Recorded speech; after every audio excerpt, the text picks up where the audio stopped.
Muy buenos días. Para quien nos conoce, soy Pablo Arango Guerra, residente de Medicina Interna de primer año. La intención del día de hoy para la que nos congregamos es para discutir acerca del enfoque de la hemorragia alveolar difusa y quiero hacer dos anotaciones para iniciar. La primera es que será un enfoque dirigido hacia los médicos internistas y los médicos que estamos en primer contacto del paciente que estamos bajo sospecha de una hemorragia alveolar difusa y tocaremos ciertos aspectos y nos desligaremos con algún tratamiento mucho más avanzado que lo haremos al subespecialista. Por ende, empezamos. ¿Y qué mejor que hacerlo? ¿Y qué mejor que hacerlo para poner en contexto que bajo unos casos clínicos? El primer caso clínico entonces un hombre de 30 años, presenta diabetes mellitus tipo 2 e hipertenso, agricultor que en consulta por dolor torácico. Este es el electrocardiograma de ingreso en el cual evidencia un supra-LCT de 4 de 5 de 6, adicionalmente a BL, y no logré representar el dedo dado que no tomé bien la foto. Pacientes con exámenes al ingreso, una hemoglobina de 13, leucos de 10.000, plaquetas de 300.000, creatina de 0.75, una glicosilada de 9, LL 170 y una PCR de 2. El paciente, mientras esperaba, llevado a la sala de hemodinamia, el paciente presenta deterioro ventilatorio, curso con falla ventilatoria, necesidad de intubación traqueal y ventilación mecánica invasiva. Y lo llamativamente es que al momento de intubarlo, constantemente salían secreciones rosadas, en algunas veces más sanguinolentas, las cuales no aclaraban a pesar de las múltiples aspiraciones.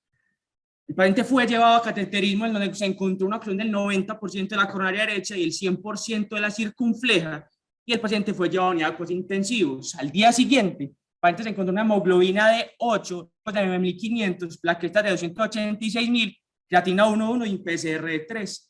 El inicio llamó muchísimo la atención porque había sido esa caída tan marcada de la hemoglobina, sabiendo que primero el paciente no sangra de forma significativa ante el procedimiento del cateterismo y adicionalmente no había otro foco que lo explicase. El paciente, a pesar de eso, se le solicitó una colonoscopia, endoscopia y lavado broncoalveolar, no obstante, el paciente falleció. El segundo caso, una mujer de 32 años, antecedente de rinitis alérgica y que cursó con un COVID leve hace aproximadamente 2 meses, decía ella. Motivo de consulta era disnea y tos, y decía que hace una semana presentaba disnea, tos, hemoptisis y fiebre. Al ingreso, extra la radiografía de la paciente, donde se observaba una opacidad y una consolidación, probablemente en el segmento superior del lóbulo inferior, y con unos exámenes que mostraron hemoglobina de 10,7, leucos de 8.840, unas plaquetas de 310.000, PCR de 8, creatina de 0.66 y una PAFI de 299. Todos los exámenes los radiográficos se decidió tratar una neumonía adquirida en la comunidad, se le dio antibiótico y durante el curso clínico aparentemente edema unilateral de una de las extremidades y se inició, se diagnosticó una ATV infrapoplitea y se inició tratamiento con anticoagulación con heparina bajo peso molecular. Durante la evolución en la estancia ante la hospitalización, la paciente se quejaba frecuentemente de hemoptisis y presentó un claro deterioro ventilatorio con necesidad de máscara de inhalación y paso a unidades especiales inicialmente. ¿Qué pasó con esta paciente? En el momento que se vio, ya presentaba una hemoglobina de 7,4, leucos de 12.800, plaquetas de 279.000, una PCR de 23 y una creatinina de 0.48. Llamativamente, el uranálisis mostraba proteínas de 250 en muestra ocasional y un sedimento de 11 eritrocitos crenados, que no sé, por lo menos no sugería que era una hematuria glomerular. Esta era la tomografía de la paciente, en donde se observa vidrio esmerilado desde los lóbulos superiores a los lóbulos inferiores, y por estos hallazgos se decidió tratar, o tenía bajo sospecha, una hemorragia alveolar difusa. Luego en la sinus entonces se inician pulsos de metilprednisolona más la plasmaféresis y la presenta marcado deterioro ventilatorio, incluso con reacción anafiláctica, la plasmaféresis, por lo cual necesita incluso intubación traqueal más ventilación mecánica invasiva. Durante la evolución incluso se le suspende la hemoptisis, dado que se sospechaba que esa hemoptisis no fuese por una hemorragia difusa, sino que fuera una hemoptisis por la anticoagulación de la paciente. No obstante, en días siguientes, llega el resultado de los MPO ANCA, los que eran positivos, por lo cual fenotípicamente con un comportamiento de polangitis microscópica. Y continúa el manejo con ciclofosfamida, más metilprednisolona y plasmaféresis. No obstante, la paciente, a pesar de su marcado deterioro y ese acondicionamiento, tuvo buenos resultados y sigue recuperando. Ahora, ¿cómo entonces se define la hemorragia alveolar? La hemorragia alveolar difusa se define como esa extravasación difusa de glóbulos rojos a través de capilares a los espacios alveolares y que luego debería hacer una confirmación mediante lavado broncoalveolar, que lo cual se define como esa recuperación de secreciones sanguinolentas a través de la fibrobroncoscopia, luego que instilo en múltiples ocasiones solución sanguínea y recupero y las secciones no aclaran. Adicionalmente, identificar la presencia de estirófagos, que son macrófagos, los cuales al hacer fagocitosis de esos eritrocitos se cargan de hierro y claramente mediante estudio histopatológico. Pero, ¿por qué se produce la hemorragia alveolar? La hemorragia alveolar tiene tres principios fisiopatológicos que incluso se correlacionan con hallazgos histológicos. La primera es una vasculitis o capilaritis que consiste en últimas en una inflamación de la membrana alveolo-capilar y que produce en últimas una extravagación de los glóbulos rojos. La hemorragia alveolar blanda es otro fenómeno que no cursa per se con inflamación de esta membrana alveolo-capilar, sino por otros factores, en especial por aumento de la presión hidrostática, que en últimas supedita a que haya extravagación de esos glóbulos rojos. Y por último, el daño alveolar difuso, que en últimas es la característica histórica por antonomasia del síndrome de dificultad respiratoria aguda del adulto.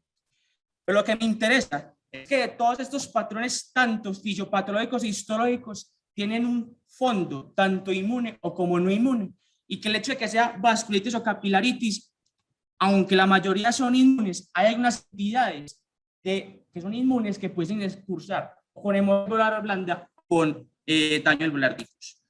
No obstante, es la etiología que clásicamente vemos como la más frecuente.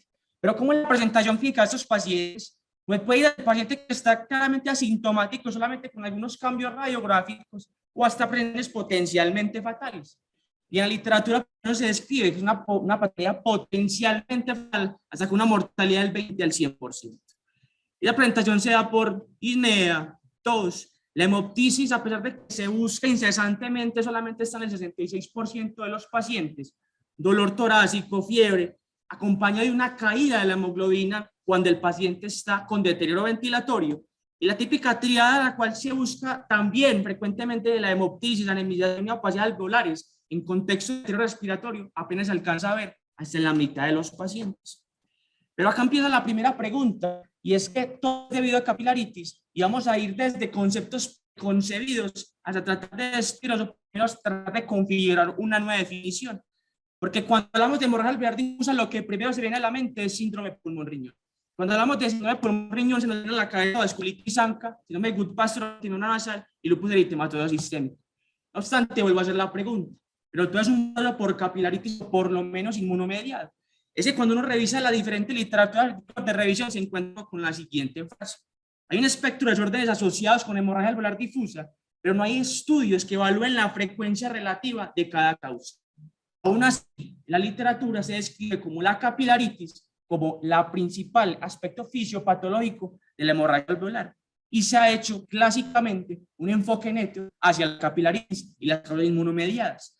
Ahora, cuando uno busca el argumento o el artículo donde argumenten el por qué en la diferente literatura se habla sobre esto, viene de aquí. Un estudio histopatológico de los años 90 de apenas 34 casos, donde lo único que quiero, como acá el láser, lo que quiero que vean es que la mayoría de los pacientes eran hemorragias alveolares secundarias a causa inmune, vasculitis, Goodpasture, algunas capilaritis pausinmunes aisladas a pulmón, IgA y otras que son de característica inmune.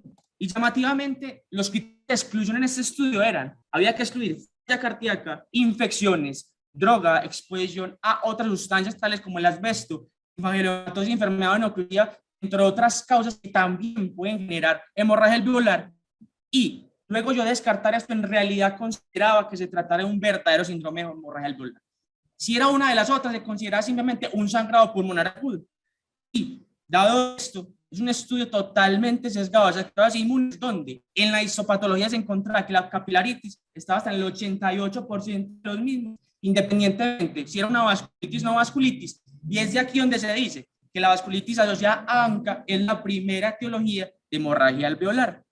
Pero entonces, La literatura siempre nos ha enfocado, clásicamente nos dice, o está sesgada a un enfoque neto hacia la capilaritis. Pero cuando uno revisa las diferentes series de los pacientes, solamente va a hacer un paso rápido para ver cuál es la magnitud del problema. Vemos que diferentes estudios que han tratado de hablar de hemorragia alveolar, las causas inmunes versus las no inmunes, incluso manejan una proporción muy diferente.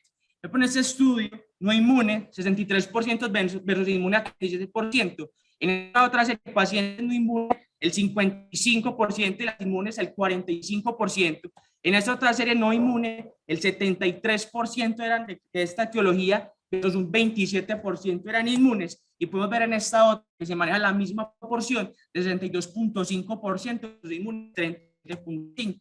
Y que cuando se hace una división, no entre inmune y no inmune, sino entre inmune, falla cardíaca, misceláneas donde incluye infecciones, barotrauma, trastornos de la coagulación y otras causas, y así idiopáticas. Cuando reunimos nuevamente las etiologías inmunes versus las no inmunes, se maneja o por lo menos se mantiene la misma proporción. Inmune 34% versus la no inmune el 66%. Y yo mismo hice esta cara apenas estuve leyendo, porque lo que decimos, estos son conceptos preconcebidos, donde hablamos que la primera teología de hemorragia alveolar es la capilaritis, pero se encuentra con otras cosas en la literatura. Tan es así que también desde hace varios años, incluso estudios del 71, ya empezaba a hablar de hemorragia alveolar en el paciente con falla cardíaca en entidades severas y que incluso fallecían. En este estudio, pacientes que fallecieron por falla cardíaca que quedaron autopsia, necropsia, 113 de los cuales fallecieron por esa causa, pero que tenían además neumonía, TEP, infarto pulmonar, como posible etiología de su descompensación, el 79% presentaban hemorragia alveolar. Y cuando yo excluí el paciente que había fallecido además por neumonía, TEP, infarto pulmonar y falleció exclusivamente por falla cardíaca, hasta el 88% tenían hemorragia alveolar en la histopatología. Esto es ya clínicamente significativo comportamiento como hemorragia alveolar. Esto no se menciona, pero posiblemente nos daba a pesar de otras cosas. Y vemos que estos pacientes claramente estaban muy enfermos. El 90% estaban en choque, el 90% ventilación mecánica y las fallas cardíacas totalmente izquierdas hasta el 75%. Es que esto también está visto histopatológicamente y se ve cómo el aumento de las presiones hidrostáticas mantenidas en el tiempo van generando un daño de la membrana alveolocapilar. Y cuando usted lo expone aproximadamente a 40, 50 milímetros de mercurio, genera tal daño que aumenta la permeabilidad de esa membrana y genera la sal de los eritrocitos hacia el espacio alveolar. Tan es así que entonces tenemos la membrana alveolocapilar conservada, que con la presión hidrostática se aumentan dichos poros y permiten no solamente el paso de proteínas, sino además de eritrocitos. Y hay artículos totalmente dedicados a hablar de hemorragia alveolar en el contexto de falla cardíaca, de causas cardíacas, explicando fisiopatológicamente cómo es un aumento en la presión en la aurícula izquierda, lleva a un aumento en la presión de las venas pulmonares, que se traduce en un aumento de la presión del lecho capilar pulmonar y que lleva a hemorragia alveolar. Y para complementar mi idea, que la autoinmunidad no es solamente la primera causa, es un esquema del síndrome de dificultad respiratoria aguda, es crea donde además de todo el fenómeno inflamatorio que se da derivado de bacterias, virus u otros entes, también está dentro de su fenómeno fisiopatológico la extravasación de glóbulos rojos. Ahora sí, ¿cómo podemos agrupar las etiologías de esta enfermedad entonces? Primero las podemos clasificar según ese aspecto fisiopatológico o histopatológico, en donde la capilaritis está dada por vasculitis ANCA como la primera, Goodpasture, capilaritis pulmonar autoinmune y el resto de las entidades. Hemorragia alveolares blanda, las cuales las causas cardíacas, anticoagulantes, antiagregantes, CID y otras que las pongo en la diapositiva, que luego discutiremos algunas cuantas. Y el daño alveolar difuso, donde las primeras que se describen en contexto de enfermedades infecciosas, malignidades y otras. Lo que me parece más práctico, ya que hemos estado hablando que pudiesen compartir ciertos hallazgos histológicos o compartir diferentes características dentro del espectro fisiopatológico, sería más fácil clasificarlas como hemorragia alveolar inmune o no inmune. Dentro de la etiología inmune, entonces tenemos que la vasculitis ANCA es el primer representante, hasta en la etiología inmune hasta el 73% de las mismas, donde su principal exponente es la politis microscópica en un 48 un 80%, la dosis con polangitis hasta un 2 a un 51%, y la que menos se representa es la granulomatosis con polangitis eosinofílica. y otras etiologías tales como el lupus y el eritematoso dissémico apenas son el 10% de las causas inmunes de hemorragia alveolar. Tan es así que también en el lupus la hemorragia es una presentación infrecuente de esta enfermedad. El Goodpasture antimembrana basal, el MURS, incluso está subrepresentados, es pocas veces las que se presentan algunas siquiera con pacientes o en otras, hasta en el 12% de los mismos, y otras etiologías como capilaritis paucoinmunes, otras enfermedades del tejido conectivo y inducidas por drogas, pero que inducen usualmente vasculitis. Las más descritas son propiltiuracilo, sulfasalacilo o cocaína levamisol. Y entre las etiologías inmunes podríamos clasificarlo así: por etiología cardíaca, por disfunción sistólica, diastólica, valvulopatía, misceláneas, infecciones, tóxicos de drogas, el contexto del paciente con neoplasia patológica y trasplante de médula que se pudiesen generar luego del trasplante hasta el 5%, presentar hemorragia alveolar, trastornos de coagulación y por último las idiopáticas, será la hemocierosis pulmonar idiopática, que solamente será un diagnóstico netamente de exclusión. Y cuando estamos hablando de las causas no inmunes, tenemos la primera, las cardíacas, incluso dentro del espectro grande de hemorragia alveolar, incluso abarca 30 a 40% de las etiologías, y entre las no inmunes hasta el 45 o 50% de las mismas. Clásicamente nos han mencionado, cuando usted le pregunta cuál es la etiología cardíaca más frecuente de la hemorragia alveolar, usualmente tiene a la cabeza la estenosis mitral. No obstante, en las diferentes series, incluso que hablan de falla cardíaca como etiología, vemos que apenas representa incluso una pequeña proporción de las mismas, incluso apenas alcanza el 15 a 19% de las mismas, y muchas veces subvaloramos la importancia de, o por lo menos la potencialidad de generar hemorragia alveolar de simplemente una falla cardíaca que esté agudamente descompensada y claramente muy grave.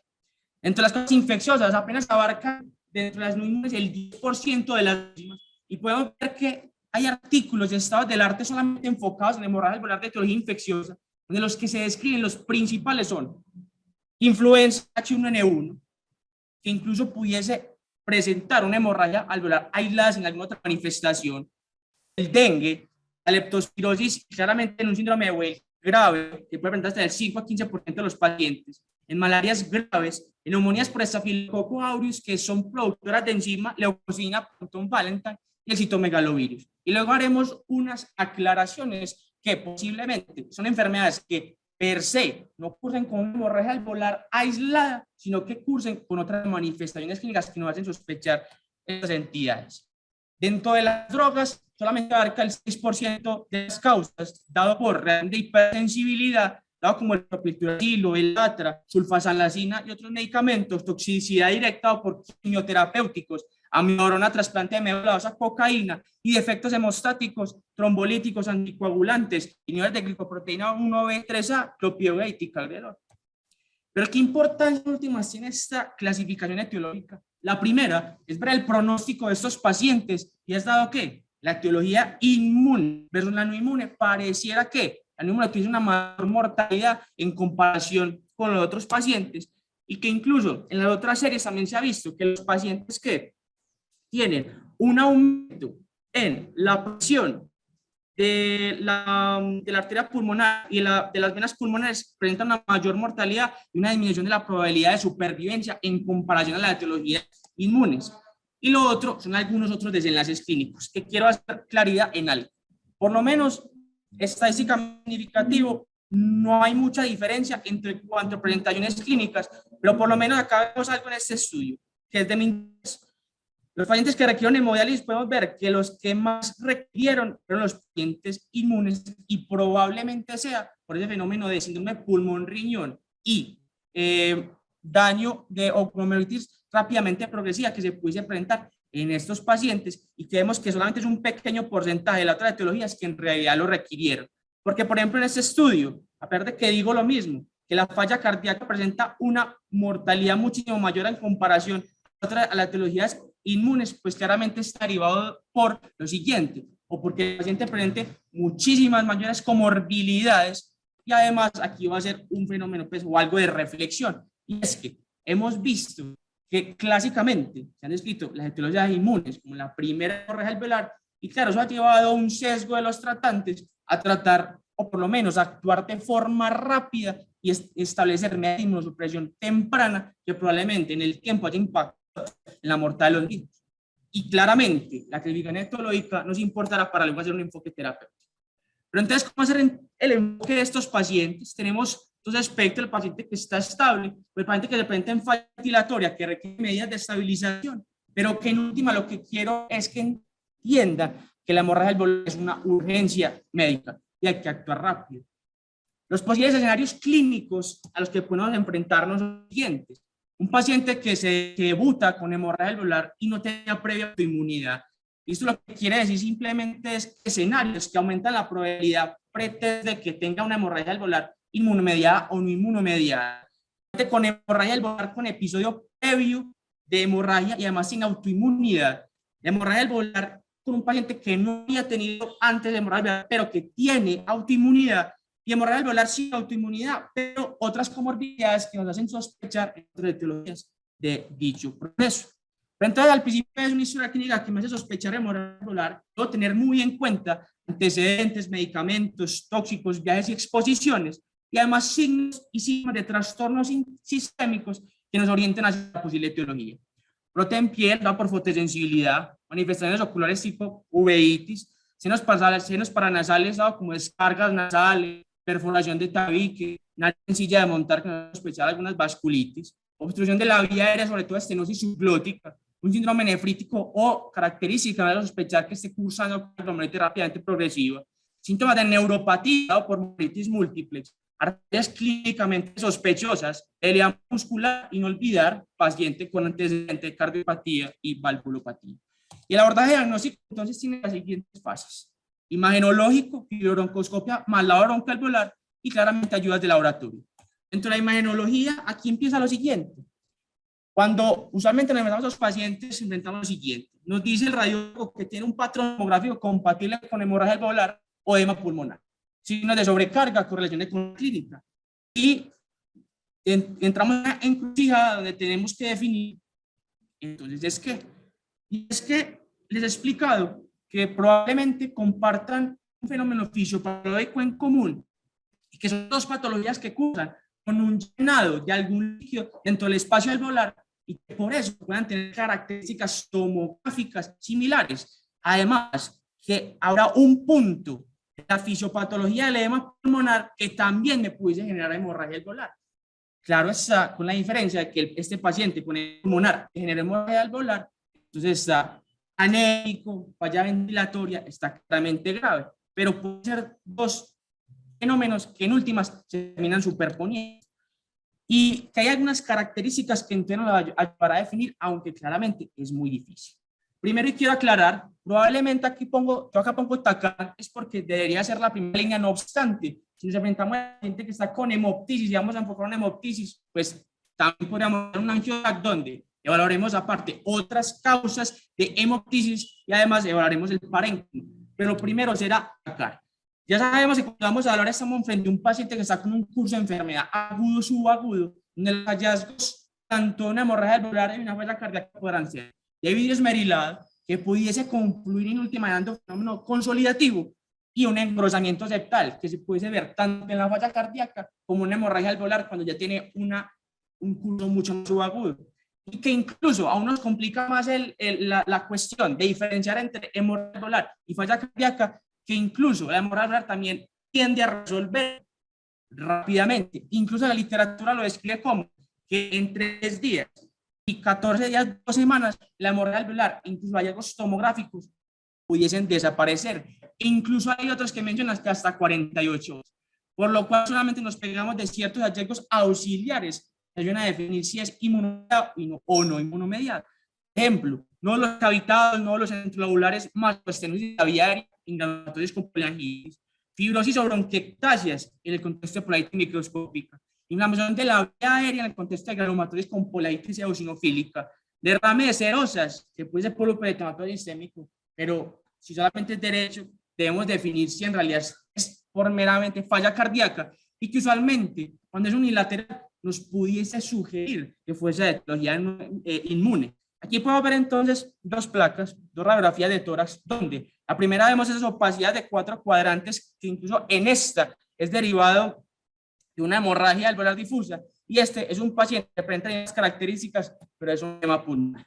En ese tenemos y vemos un paciente que tiene opacidades también de los dos emisores, pero vemos que tiene predominio unilateral. En ese caso era una hemorragia alveolar difusa, pero podemos ver este otro paciente que tiene opacidades bilaterales e insinúa una silueta que está aumentada de tamaño. Esto nos termina sugiriendo que es por un edema pulmonar. Aquí podemos ver otro paciente con un fenómeno incluso consolidativo en emisoras derecho unilateral que nos sugiere que es de etiología inmunomediada. Ahora, en tomografía, tenemos el vidrio esmerilado bilateral de predominio broncocéntrico con respeto relativo superior o periférico.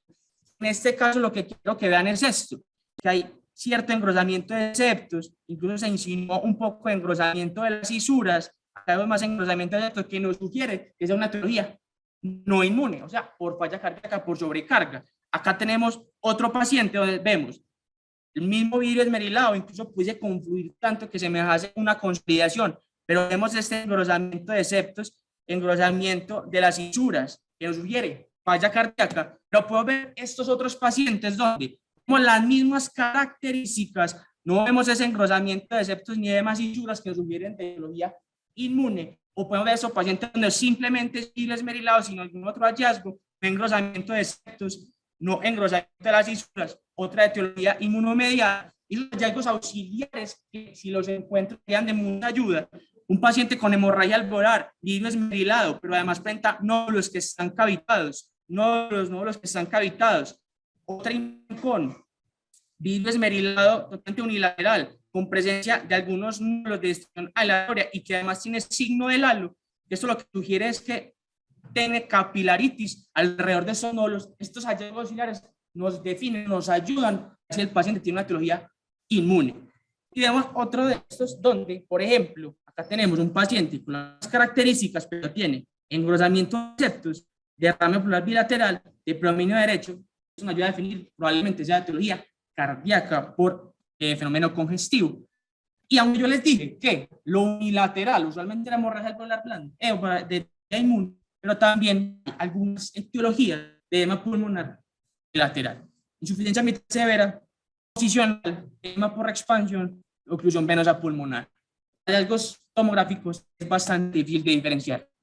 Cuanto a la broncoscopia y la broncoalveolar, la razón por la cual la hacemos es por estrés, documentar la hemorragia alveolar, excluir otras fuentes de sangrado, dado que el paciente nos puede presentar hemoptisis, pero también yo puedo llegar en otras patologías que no tengo un sangrado directamente del árbol traqueobronquial y excluir una infección asociada, porque esta sea la etiología de la hemorragia alveolar. En cuanto a la hemorragia, entonces, tenemos que el diagnóstico se puede hacer con un aumento de la apariencia hemorrágica de cada licota de la bronquial, como se los expliqué al principio, instilar solución salina a través del árbol traqueobronquial, recuperar las secreciones y si no aclara, probablemente una hemorragia alveolar. Y que de forma adicional, yo puedo confirmar esto, aunque se ve apenas, incluso la literatura lo menciona, hasta en el 35 a 50% de las veces, logramos hacer el aislamiento de siderófagos, que contienen los macrófagos cargados de hemosiderina, que el porcentaje que voy a encontrar mayor al 20% y que yo los empiezo a encontrar en fases más subagudas de después de 48 a 72 horas y que pueden persistir luego de semanas o meses de que ya cesó todo este fenómeno patológico. Y además la toma para tinciones, cultivos y hacer panel de neumonía, que está claramente indicado para descartar ciertas entidades que discutiremos luego.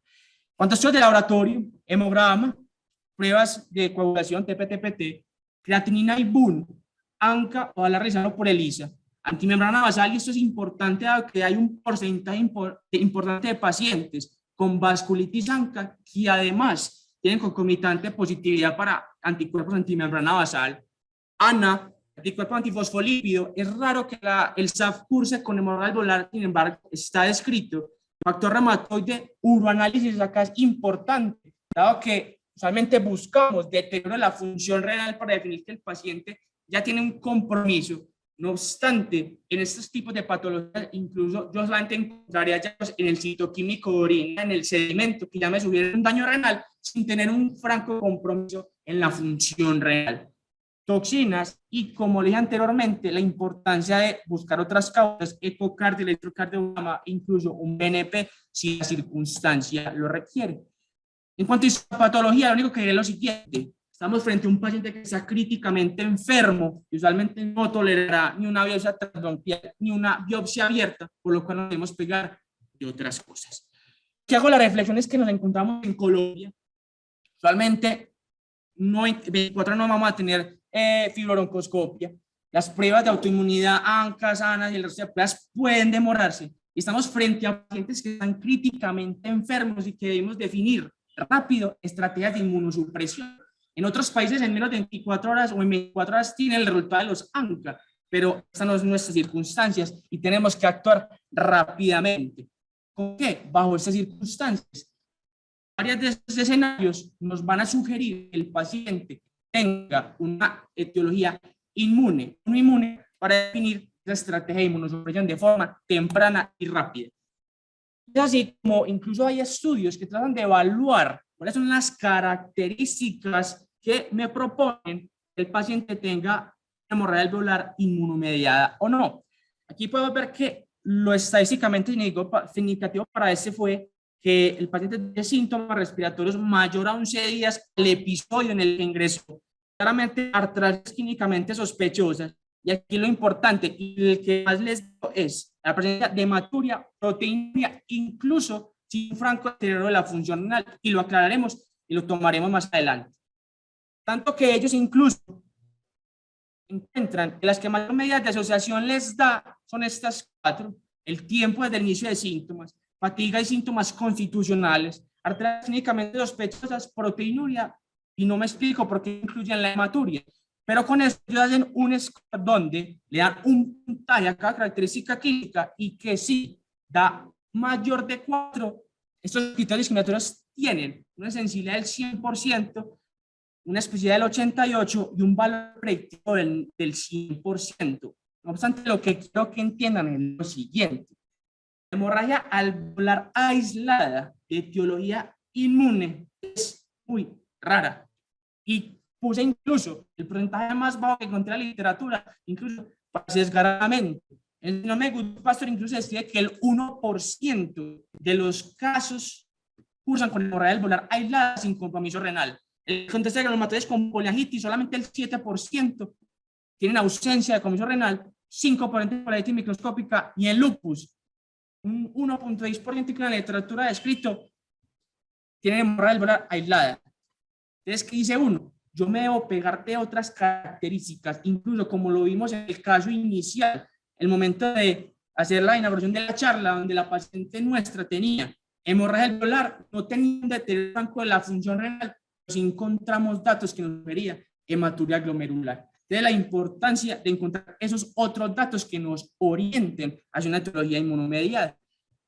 Está claro que a pesar de que hemos hablado de dos aspectos de la enfermedad, de dos etiologías diferentes, inmunes y no inmunes, debemos actuar rápidamente para impactar en mortalidad, hacer un abordaje diagnóstico y tratamiento de forma simultánea. Ahora viene la pregunta: ¿y hay preocupación de que en realidad sea infeccioso? Pues primero, la verdad, con estos artículos que resumen cuáles son las etiologías infecciosas más comunes, las podemos descartar fácilmente. En contexto de influenza H1N1, sabemos que un paciente de estos que están en hemorragia alveolar en falla ventilatoria tiene toda la indicación de realizar un panel de neumonía o por lo menos prueba molecular para descartar influenza. El contexto de dengue, pues, otro paciente que se presenta en un escenario totalmente distinto, trombocitopenia, fiebre, y que tiene un factor exposicional. La leptospirosis son pacientes que, además de eso, en un contexto de un síndrome febril, ictérico, son hiperbilirubinemia bastante significativa en ausencia de una elevación marca de las transaminasas. Malarias graves, el estafilococo, muchas veces algunas características tomográficas me lo puse a ayudar a definir, además de las pruebas que hago a través de la broncoalveolar. Y el citomegalovirus, pues digamos que sí se sentía mucho más rara en otro tipo de pacientes, solamente inmunosuprimido y el paciente trasplantado. Ahora, bien la duda, y eso solamente lo traigo a discusión, es ese riesgo de infección derivado de instalar medidas de inmunosupresión temprana, sobre todo con glucocorticoides. La literatura está muy claro que la exposición crónica a esteroides está asociado a infección. No obstante, no existe literatura contundente que nos diga que por yo poner pulsos de metilprednisolona o pulsos de esteroides, en realidad aumente significativamente el riesgo de infección. Lo que en realidad aumenta el riesgo de infección es el uso de otros tipos de medicamentos, tales como la ciclofosfamida y el rituximab, no obstante, no tanto esto.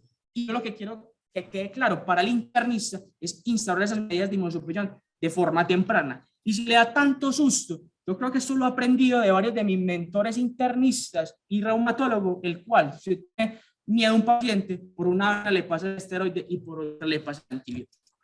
Tratamiento agudo de la hemorragia alveolar, entonces habrá que hacer un enfoque, un tratamiento que quiero que quede claro, es en paralelo y no de forma secuencial. Yo voy a hacer tanto diagnóstico y tratamiento de forma simultánea y equivocarme a favor del paciente. Primero, soporte ventilatorio hemodinámico, un proceso terapéutico y diagnóstico simultáneo, evaluar trastorno de coagulación, meta de plaquetas menor de 50.000 y NR menor de 5 y claramente corregirlo con aferes de plaquetas, vitamina K o plasma fresco congelado y tratar esa causa subyacente apenas yo la identifique. Vamos a la primera en cuanto a su presión. Entonces, para el internista solamente definiré lo siguiente. Corticosteroides, el uso de la plasmaféresis haciendo rotación de lo siguiente. En otras entidades, la plasmaféresis, ese cambio plasmático usualmente se hace con albúmina, pero en el contexto de estos pacientes, que la intención es barrer todos los complejos inmunes de anticuerpos de la sangre, pero llevarán a mayor coagulopatía y nos enfrentamos a un paciente que está sangrando y que yo luego esa reposición del volumen no lo haré con albúmina, sino que lo voy a hacer es con plasma fresco congelado o con crioprecipitado. Y solamente será en el contexto de que el paciente, por ejemplo, tenga una reacción adversa a la plasmaféresis, entonces haré esa reposición con albúmina, pero le adicionaré crioprecipitado. Estamos frente a un paciente que es ese recambio plasmático, pero que debemos impactar también en cuanto a aspectos hemostáticos. Y lo que es ciclofosfamida, rituximab, será o lo definirá reumatología, y aquí te lo voy a enfocar el manejo que puede hacer un internista. Corticosteroides, solamente diré metilprednisolona 500 miligramos día por 3 días, y vamos a definir unas cuantas cosas en cuanto a plasmaféresis. El rey para ponerle plasmaféresis, o por lo menos para hacer esta estrategia terapéutica, será el síndrome de Goodpasture. Y digamos que hay varias controversias, sobre todo en el lupus eritematoso sistémico, que usualmente la evidencia no lo soporta fuertemente y quedan varias dudas en cuanto a vasculitis ANCA y todo es derivado de estos dos estudios, que es el PEXIVAS y el MEPEX. Tan es así que en las guías del ACR, en el manejo de vasculitis ANCA, tiene una recomendación en contra de hacer plasmaféresis en el contexto de glomerulonefritis activa o hemorragia alveolar. No obstante, ellos lo ponen con una recomendación condicionada por la evidencia que hay actualmente. No obstante, justifica realizar unos pequeños detalles de este estudio. El MEPEX, 137 pacientes, autorizó plasmaféresis versus metilprednisolona. Todos reciben ciclofosfamida y prednisolona luego del esquema de inducción. En pacientes que solamente tenían diagnóstico nuevo, no incluyeron pacientes que tuviesen recaídas. El criterio de inclusión para entrar era creatinina mayor a 5 con 8 y en ambos brazos, uno 60 y otro 67. El desenlace primario, independencia de diálisis a 3 meses y secundario, independencia de diálisis 12 meses y supervivencia.